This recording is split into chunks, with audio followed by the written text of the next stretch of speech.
Hello, ladies and gentlemen. What's in the box? What is in the box? So I will tell you what's in the box. A very awesome, and I do repeat, awesome viewer of my channel thought that this would be something awesome for me to check out and utilize for projects, do some cool little things. So I'm very appreciative of that. But while we're unboxing this, and I will be fast forwarding the video a little bit to get her done a little quicker, I'll explain what we got. So in the box we do have the Monoprice Maker Select 3D printer version 2. I've never really messed with a 3D printer before. This is going to be my first time. Always kind of wanted one. Never really looked into them too much. Just always was something I thought at one day I might eventually get one. But inside here we do have a little instruction manual, some test sample filament, an extra cover for the plate. Now let's open her up. But this 3D printer does include the heated build plate. Comes with a 4 GB micro SD. The website or the listing on Amazon says 2 GB, but they come with a 4 gig memory card. So opening this box, comes with a USB attachment, power cable, some kind of tool, another bag with a few screws and some hex keys, a shank, there you go, just case, you know. And then this piece right here, I don't know what that was for. I think that's to clean the extruder. But this piece right here is to put your filament roll on, and you mount that on the system. There's a couple places you could do that. But back to what's included in the system. This is the 4 GB card. It does come with the sample filament, like I said. It's able to print larger volumes than a lot of these other budget printers out there.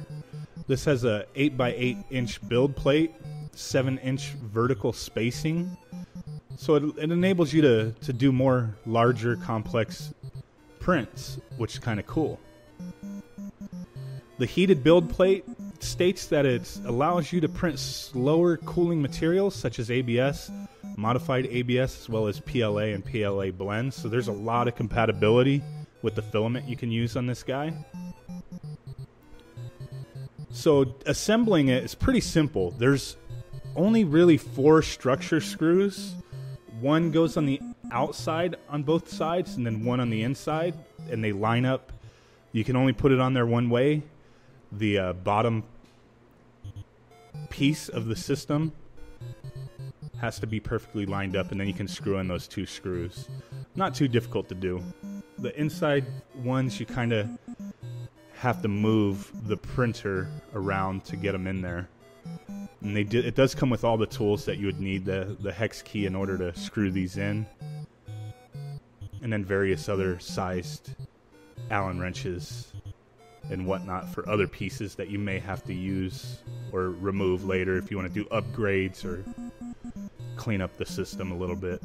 So it does come with everything you need. There's really nothing extra you need to buy to get started with this bad boy. So getting her all screwed in, everything nice and ready to go. Just kind of reading the directions. It comes with a sheet that has all the directions on setup, but I did notice later that the manual has a little more detailed pictures on what to do, which is all pretty simple. Right here, I'm just plugging in all the cables, and all the cables are clearly marked A, B, C, and D, and they can only fit in those slots. So very simple stuff. Now here's the filament holder, I guess you would call it, and you can screw it on the top here, which is obviously how I'm utilizing it. Also on the power supply there with the monitor on it, you could screw it on there as well if you so chose. Now we got this bad boy all plugged in. I kind of followed the directions to the best of my ability to configure everything to get the heating plate where it needed to be, the extruder lined up, everything going as perfect as possible. If you really are just patient and follow these directions precisely, you should have no issue getting her going and working. This part, you know, each part of the plate, there's a spring-loaded screw that has like a knurled screw on the bottom. So you have to kind of balance each side to where the extruder is only like a paper width distance from the build plate. And it's very, very tricky to do, but if you're very patient, you can get it done. It didn't really take me too long, and I think I did a pretty good job for my first time. I've seen other tutorials and whatnot, and this is not really so much a tutorial. This is just a unboxing and quick setup and just see what the end results are. But I've seen a lot of very detailed instructions on how to get that done, and I didn't have much of an issue just following what the manual and the little guide had said. So it took me a few minutes to do the setup on the screen. Nothing major. You just select the preheat, get the extruder and the plate heated up a bit, and once that's going, you're pretty much good to go once the temperatures get within region. And on the screen it shows you exactly that, so you know exactly when you can start printing. Now here I selected just a random print on the sample card. It does come with that micro SD, and you pop it in the side of that power supply screen module, whatever it's called.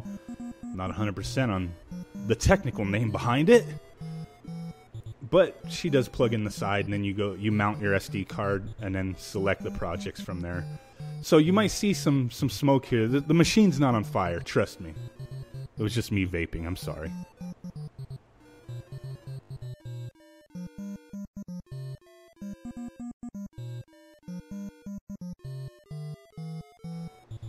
So here's the end game of what was printed on the Monoprice printer. I actually printed 2 of these couches. I wasn't sure if I accidentally selected the same thing twice or if they just put the same file on there multiple times. I don't know. But kind of cool. Little, you know, just for the little sample projects that were on there. There's 4 total sample projects that come on the preloaded card. So I know for sure on mine, one's an elephant, one's a couch. At least one's a couch.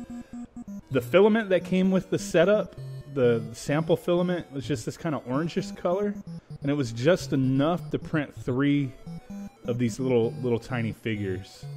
So obviously not enough to do any kind of big project. Gonna have to pick up some more filament, but I do have some on order to try to do some awesome projects with. But I thought these were pretty neat. My kids are fighting over them, obviously. They want the stupid little elephant guy, the little couches. You know, my kids are fairly young, so they're all into those Shopkins, or at least my daughter is anyway, and my son into like trash packs and all those little tiny figures that are way overpriced and you know, should be 25 cents in a machine at the grocery store. But you know, what can you do? So they kind of like these little things. They're like, oh, you know, I could play with this, put my little toys on there like they're on a couch. Yay. So at least my son and daughter can take the couches, because I did print 2 of them, like I said. But ultimately, I don't want to use this for little things like this. Might be cool occasionally to print cool little objects, little figures and stuff like that. You know, maybe some like custom chess pieces or something. I don't know. There's so many options. It's endless. But what I really want to use it for is for some cool Raspberry Pi projects and some little modifications, maybe some cool little cases, just some stuff like that. But here we go. Elephant.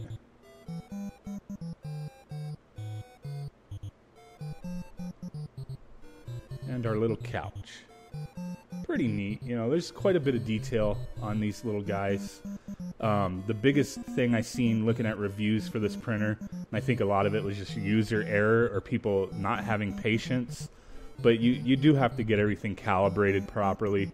You have to get that heating bed or board, whatever you call it, perfectly level to the extruder. And you know, I know there's a lot of different processes out there to get that done and to do it correctly. And I feel like I did a decent job with how these printed. I don't really see any errors or anything. I actually bumped the table a couple times by accident. when this was printing, and it didn't affect the print whatsoever. So that was kind of cool. You know, they do have kind of a, you know, a very smooth finish to them. You can see, you know, it's kind of hard to see the detail, but you could see some minor, you know, like waviness just from the way it was printed. But overall, it looks really good. You know, I'm very new to this process, but I could imagine, you know, the texture to the couch just seems like it works, you know. Maybe even the elephant. It's not really a texture. It's still smooth, but you could just see, you could see that there's kind of a very tiny bit of texture to it, which you can't really feel. It just feels smooth. It just has that appearance that it might have a little bit of texture to it. But I would imagine, depending on your settings, the filament you're using, what kind of object you're printing, you might get, you know, different results, obviously. But I could imagine even like this little elephant, you know, taking some very high grit sandpaper to it and lightly sanding it and then painting it. You know, I'm not going to do that, but I could imagine, you know, projects like that, taking a really fine grit sandpaper, smoothing it out a little bit, and then putting nice little base coat. Just, you know, little cool little projects like that, painting them up, getting them kind of cool. But they're cool even just like this, you know, just with the finished product from the filament. I think they're really neat.